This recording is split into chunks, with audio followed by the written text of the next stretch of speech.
News. Thallarevu మండలం తాళ్లరేవు 216 జాతీయ రహదారి అయ్యప్ప స్వామి వారి ఆలయం సమీపంలో ఓ పెట్రోల్ ట్యాంకర్ నుండి భారీగా ఎగిసి పడుతున్న అగ్ని జ్వాలలు.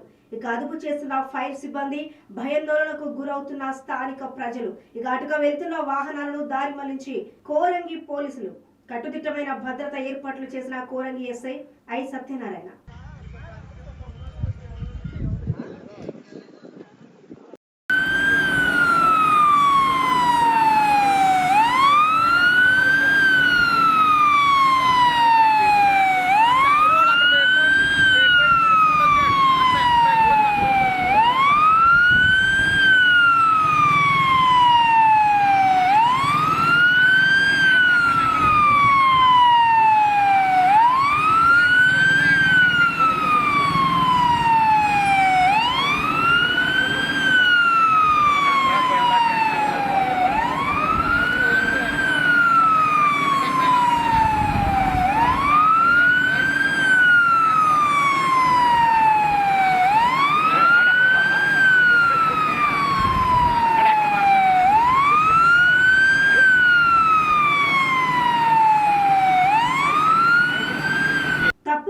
తప్పించుకునే ప్రయత్నించడానికి జోగి రమేష్ సిగ్గుపడాలని నర్సరావుపేట ఎమ్మెల్యే డాక్టర్ చదలవాడ అరవింద్ బాబు ఎద్దేవా చేశారు.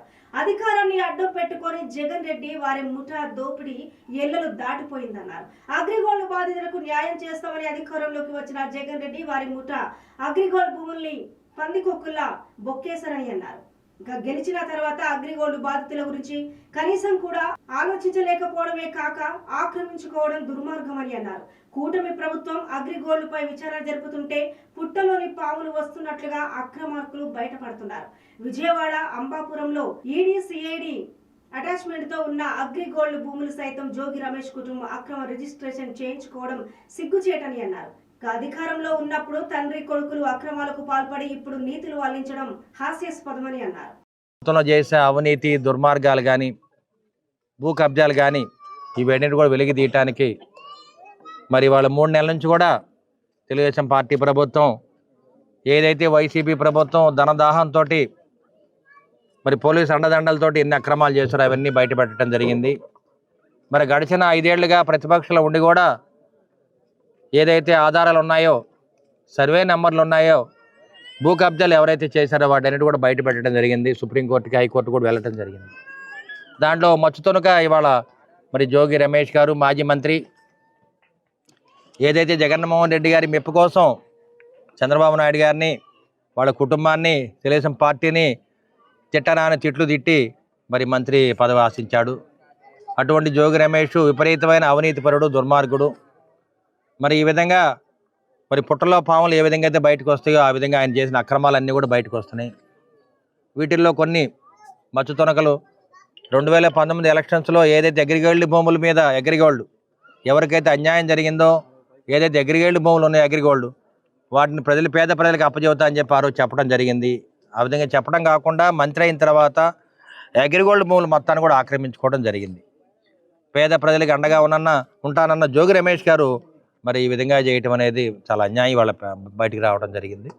అదేవిధంగా విజయవాడ దగ్గర అంబాపురం అనే గ్రామం ఉంది. ఆ గ్రామంలో ఉన్న అగ్రిగోల్డ్ భూములన్నీ కూడా మరి ఈడీ అటాచ్మెంట్లో ఉన్నాయి. వాటిని కూడా ఆక్రమించుకొని రిజిస్టర్ చేసుకున్నారు. కృష్ణా జిల్లా హనుమాన్ జంక్షన్ లో స్థానిక బీజేపీ నాయకుల ఆధ్వర్యంలో తిరంగ ర్యాలీ జరిగింది. ఈ ర్యాలీలో గవర్నమెంట్ స్కూల్ విద్యార్థులు ప్రైవేట్ స్కూల్స్ విద్యార్థులు ఉత్సాహంగా పాల్గొని స్వతంత్ర దినోత్సవం సంబంధించినటువంటి తిరంగ ర్యాలీలో పాల్గొన్నారు.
దేవీపట్నం మండలంలో 14 పంచాయతీలో ఎక్కడ అవినీతి జరిగినా సహించేది లేదని అన్నారు బీజేపీ పార్టీ ప్రధాన కార్యదర్శి సాయిరాం రెడ్డి.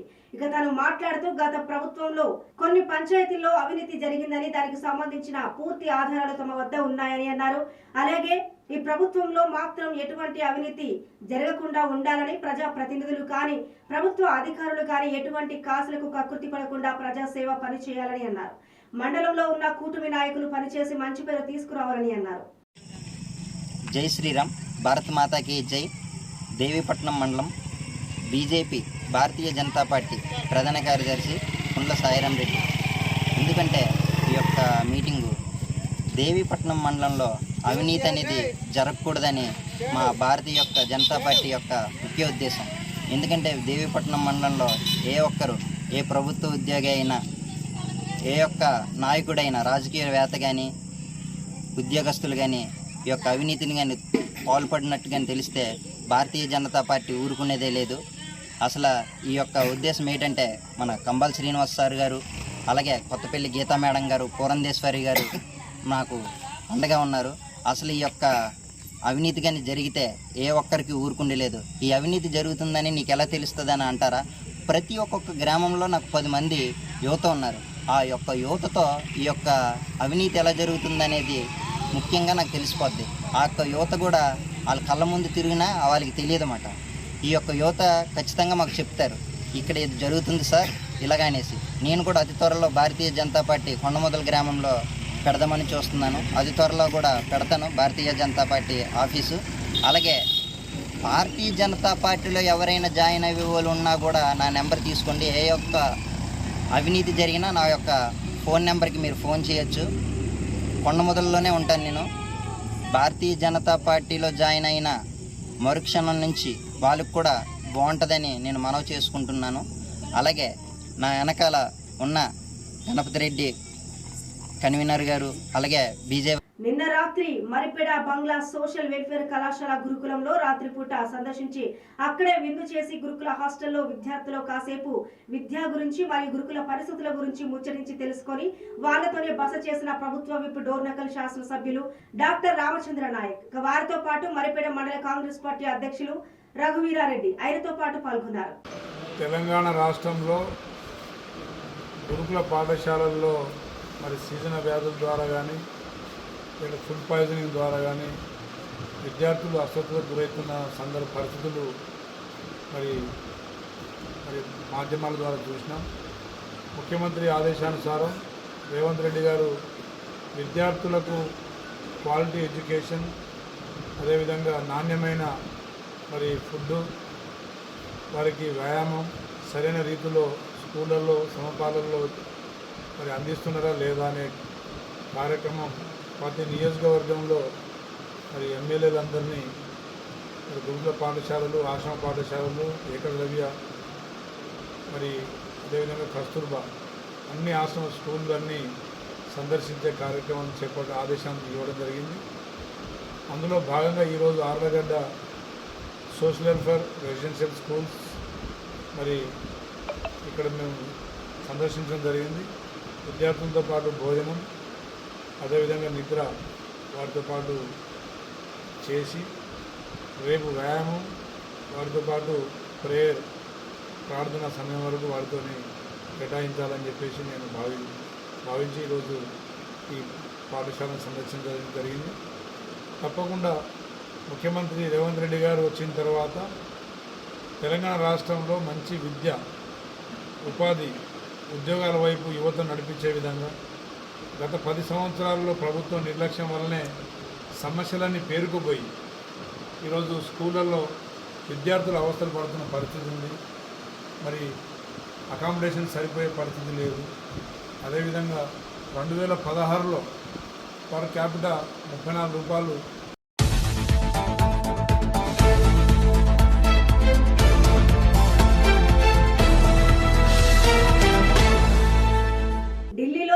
పెమ్మసాని చంద్రశేఖర్ గారు కేంద్ర గ్రామీణాభివృద్ధి మరియు కమ్యూనికేషన్ సహాయ మంత్రి గారిని ఢిల్లీలో వారి కార్యాలయంలో కలిసి బీసీల సమస్యలపై చర్చించిన బీసీ సంఘ నాయకులు మరియు మంత్రి గారికి సత్కారం చేసి శుభాకాంక్షలు తెలియజేసిన ఆంధ్రప్రదేశ్ బీసీ సంక్షేమ సంఘం రాష్ట్ర అధ్యక్షులు కేసన్ శంకర్రావు గారు. ఇక విశాఖ జిల్లా అధ్యక్షులు వల్ల రమణ గారు, రాష్ట్ర యువజన అధ్యక్షులు కుమ్మర క్రాంతి కుమార్, రాష్ట్ర ప్రధాన కార్యదర్శి Annavarapu Naga Malleswararao, Uttarandhra political JAC convener Gorle Srinivas Naidu గారు, విశాఖ జిల్లా సహాయ కార్యదర్శి బలగ సుధాకర్ మొదలగు బీసీ నాయకులు పాల్గొన్నారు. పంజాబ్ రాష్ట్రం అమృత్సర్ లో చేపట్టినటువంటి ఏదైతే అఖిల భారత జాతీయ ఓబీసీ మహాసభ విజయవంతమై అదే ఈరోజు ఇక్కడ ధర్నా కార్యక్రమం చేపట్టడం జరిగింది. ఈ రోజు దేశ రాజధాని అయినటువంటి ఢిల్లీలో ఈ కేంద్ర ప్రభుత్వానికి బీజేపీ నరేంద్ర మోడీ గారి యొక్క మనం ప్రధానమైన మన డిమాండ్లను ఇక్కడ నుంచి తెలియజెప్పడం జరుగుతూ ఉంది. ఈ దేశంలో స్వాతంత్రం వచ్చి ఇన్ని సంవత్సరాల తర్వాత నిరంతరం ఒత్తిడితోనే జీవితం సాగిస్తూ జర్నలిస్టులు తనువులు చాలిస్తున్నారని జర్నలిస్టుల సంఘాల నాయకులు ఆవేదన వ్యక్తం చేశారు. పని ఒత్తిడి తట్టుకోలేక గుండెపోటుతో అకాల మరణం చెందిన అనంతపురం కెమెరామెన్ శేఖర్ ఆర్థిక సమస్యలతో తన కుమార్తెకు ఉరివేసి తాను కూడా ఉరివేసుకున్నాడు. ఇక తెలంగాణ జర్నలిస్టు యోగిరెడ్డి మృతికి సంతాపం తెలియజేస్తూ కడప ప్రెస్ క్లబ్ లో ఘన నివాళులు అర్పించారు. కడప జిల్లా ఎలక్ట్రానిక్ మీడియా అసోసియేషన్ ప్రధాన కార్యదర్శి బెల్లం రాజు ఆధ్వర్యంలో ఈ సంతాప సభ కార్యక్రమం జరిగింది. ఈ సందర్భంగా రాజు మాట్లాడుతూ నిరంతరం పని ఒత్తిడికి గురవుతూ చనిపోతున్న జర్నలిస్టులను, వారి కుటుంబాలను ప్రభుత్వాలు ఆదుకోవాలని పిలుపునిచ్చారు. అన్ని వర్గాల ప్రజల కోసం అహర్నిశం శ్రమించే జర్నలిస్టులు నిరంతరం ఒత్తిడికి గురవుతున్నా పట్టించుకునే నాదులు లేరని Andhra Pradesh working journalist federation Kadapa జిల్లా ప్రతినిధి చంద్రమోహన్ రాజు ఆవేదన వ్యక్తం చేశారు.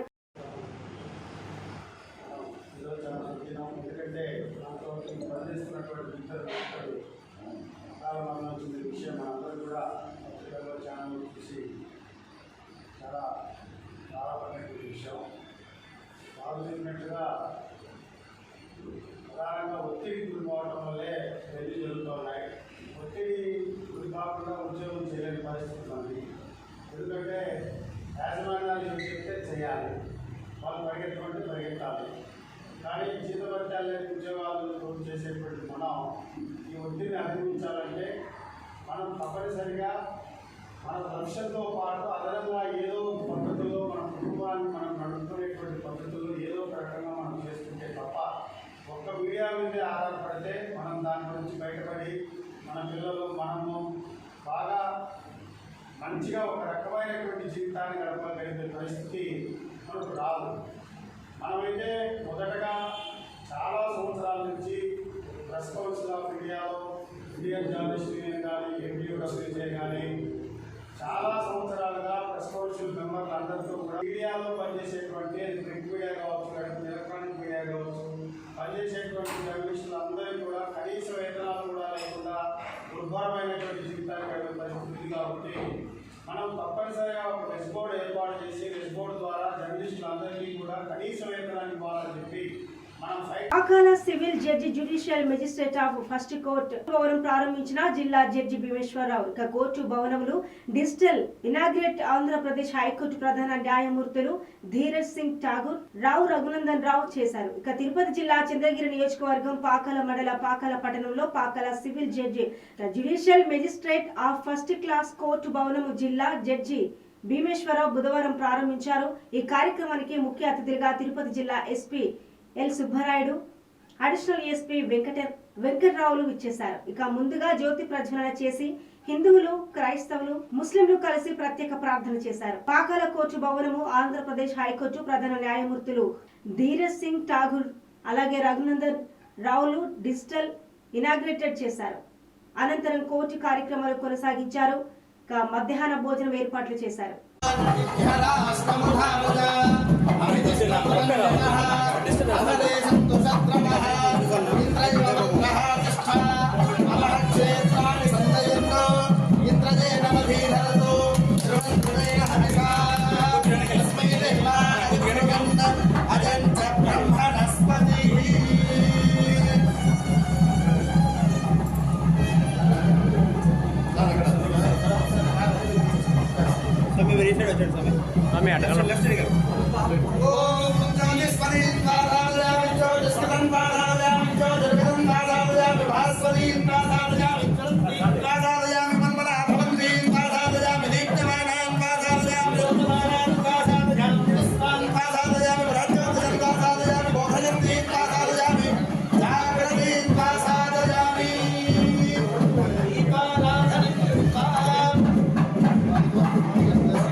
కడప జిల్లా కడప నగరంలో ఈ రోజు ప్రెస్ క్లబ్ నందు టీఎన్ఎస్ఎఫ్ అధ్యక్షుడు మీడియాతో మాట్లాడుతూ తెలుగుదేశం కూటమి ప్రభుత్వం వచ్చే 2 నెలలు కూడా కాలేదు, అప్పుడే వైసీపీ కార్యకర్తలు మీ తెలుగుదేశం పార్టీ పరిపాలన సక్రమంగా లేదని వెచ్చి చూపుతూ ఉన్నారని టీఎన్ఎస్ఎఫ్ అధ్యక్షులు తిరుమలేష్ పేర్కొన్నారు. అందరికీ నమస్కారం. ముఖ్యంగా ఈరోజు చర్చించుకోవాలంటే మన ఎమ్మెల్యే గారి గురించి కానీ వాసన గురించి కానీ డెవలప్మెంట్ గురించి ఏమీ లేదని కొంతమంది చెప్తున్నారు. ఒకసారి బయటికి వచ్చి చూస్తే తెలుస్తుంది ఏం డెవలప్మెంట్ జరుగుతుంది అనేది. ప్రత్యేకంగా నేను 35 division in charge plus vice president టౌన్కి అక్కడ ఆగిపోయినటువంటి ప్రతి ఒక్క డెవలప్మెంట్ చిన్న ఫోన్ చేస్తేనే పలికి ఏఈలు కానీ ఆఫీసర్స్ కానీ మేడం గారి మీద ఉన్నటువంటి రెస్పెక్ట్తో చిన్న విషయానికి ఫోన్ చేస్తే వెంటనే వచ్చి క్లియర్ చేస్తున్నారు. సంవత్సరాల నుంచి ఆగిపోయిన మందు అంటే 15 ఏళ్ళు 20 ఏళ్ళ నుంచి అంజద్ బాషా గారు ఈరోజు కొంతమందితో మాట్లాడుతూ ఉన్నారు. ఆమె ఎమ్మెల్యే మాధవిరెడ్డి గారు ఏం చేస్తూ ఉన్నారు, గెలిచింది కదా, కడపలో లేరు, అక్కడ లేరు, ఇక్కడ లేరు అని చెప్పి కొంతమందికి చెప్తా ఉన్నారు. ఎక్కడ ఉన్నారు, ఇక్కడ లేరు, అక్కడ లేరని కాదు, ఆమె వచ్చినప్పటి నుంచి చూసుకున్నట్లయితే కడప నగరంలో ఉన్నటువంటి సామాన్యమైన ప్రజలతోనే మమేకమవుతూ ఉన్నారు. సామాన్యమైన ప్రజలు ప్రత్యక్షంగా ఆమెను కలుస్తూ ఉన్నారు. సమస్యలు కూడా పరిష్కారం జరుగుతూ ఉంది. నీ యొక్క హయాంలో, నీ యొక్క 10 సంవత్సరాల కాలంలో ఏ ఒక్క రోజన్నా నువ్వు సామాన్య ప్రజలతో మాట్లాడావా అని చెప్పి మేము ప్రశ్నిస్తూ ఉన్నాం. అలాంటిది ఏం లేదు. ఈరోజు చూసుకున్నట్లయితే ఎమ్మెల్యే గారి ఆఫీస్ దగ్గర చూసుకున్నట్లయితే, ఇంటికాడ చూసుకున్నట్లయితే ప్రతి దర్శనం ఇచ్చేది సామాన్యమైనటువంటి ప్రజలు. ప్రతి ఒక్క సామాన్యమైన ప్రజలు ఈరోజు వారి యొక్క గారిని హక్కున చేర్చుకుంటూ ఉన్నారు. వారి యొక్క సమస్యని కూడా ఈరోజు వ్యక్తపరుచుకుంటూ ఉన్నారు. అంటే నాయకుడి పట్ల ప్రజలకు ఉన్నటువంటి అభిమానం అనుకోవచ్చు, అదేవిధంగా నమ్మకం. జగ్గంపేట నియోజకవర్గం పోలవరం ఇరిగేషన్ దేవీపట్నం మండలంలో 14 గ్రామాలలో నాన్ ట్రైబ్ ని గోకవరం మండలం కృష్ణపాలెంలోని ఆరెండర్ కాలనీలో రోజు రోజుకు దొంగల భయం ఎక్కువైపోతుంది. ఆమద్వర ఒకరి ఇంట్లో దూరి 7 లక్షలు ముసలావిడ మెడలో చైన్, ఇంకా తిరుగుతున్న ఫ్యాన్లు, ఆఖరికి ఆంజనేయ స్వామి ఆలయంలో హుండి, ఇంకా ఇప్పుడు బతుకు తెరువు కోసం పసుపులటి సింహాచలం శివ నెల క్రితం పాన్ షాప్ పెట్టుకోగా రాత్రి షాప్ కున్న రాడ్డు ఇరొకొట్టి షాప్ లో ఉన్న డబ్బులు, పెట్రోల్ బాటిల్స్, డ్రింక్ బాటిల్స్ అని తేడా లేకుండా మొత్తం సుమారు 30 నుంచి 40 వేల రూపాయల సరుకును దొంగిలించారు. ఇక నిర్వాసితులకు అండగా అధికారులు, ప్రజాప్రతినిధులు గత ప్రభుత్వంలో ఎవ్వరూ లేరు. కానీ కాలనీ పూర్తి స్థాయిలో కాంపౌండ్ వాళ్ళు పూర్తి చేసి ఉంటే సెక్యూరిటీ ఉండును. అధికారుల నిర్లక్ష్యం వలన కాంట్రాక్టర్లు సగం కట్టి చేతులు దులుపుకొని సొమ్ము చేసుకుంటున్నారు. స్థానిక జగ్గంపేట నియోజకవర్గ ఎమ్మెల్యే జ్యోతుల నెహ్రూ దృష్టికి, అలాగే రంపచోడవరం నియోజకవర్గ ఎమ్మెల్యే శిరీషాదేవి దృష్టికి తీసుకెళ్లి పూర్తి స్థాయిలో నిర్వాసితులకు న్యాయం చేయాలని తెలియజేయడానికి కృషి చేస్తానని దేవీపట్నం మండల జనసేన అల్లూరి సీతారామరాజు జిల్లా రంపచోడవరం నియోజకవర్గం పోలవరం ఇరిగేషన్ ప్రాజెక్టు దేవీపట్నం మండలాల్లో 44 గ్రామాల ముప్పురకు గురవుతున్న విషయం తెలిసిందే. అయితే 2020 వరదలకు ఖాళీ చేసి పునరావాసాలకు చేరుకున్నారు. కాగా ఇక ముసల్లకుంట ఆరెండర్ కాలనీకి సంబంధించి శ్మశాన వాటిక ఇవ్వకపోవడం జరిగింది. ఇక అధికారుల దృష్టిలో గ్రామస్తులు తిరుగుతూ ఆర్జీలు పెట్టగా 2023లో స్థలం 5 గ్రామాలకు కేటాయించగా అప్పటి అధికారులు బోరు కొట్టిస్తాం, అలానే విశ్రాంతి భవనం మొత్తం చేస్తామని, అలానే శ్మశానం వరకు రోడ్డు వేస్తామని చెప్పటం, ఇక చెప్పిన అధికారులు దానిని మరిచారని, అలాగే కొందరి చేతుల్లో భూ కబ్జా పడుతుందని, కనీసం చనిపోయిన బాడీని తీసుకురావడానికి దారి లేదు, ఇక పైన గ్రామాల ప్రజలు గ్రామం మధ్యలో నుండి తీసుకువెళ్లటం కుదరదని వాగ్వాదాలు జరుగుతున్నాయి. ఇక కనీస సౌకర్యాలు లేక చనిపోయిన వారి కుటుంబం ఇబ్బందులు పడుతున్నామని గ్రామస్తులు తెలియజేస్తున్నారు.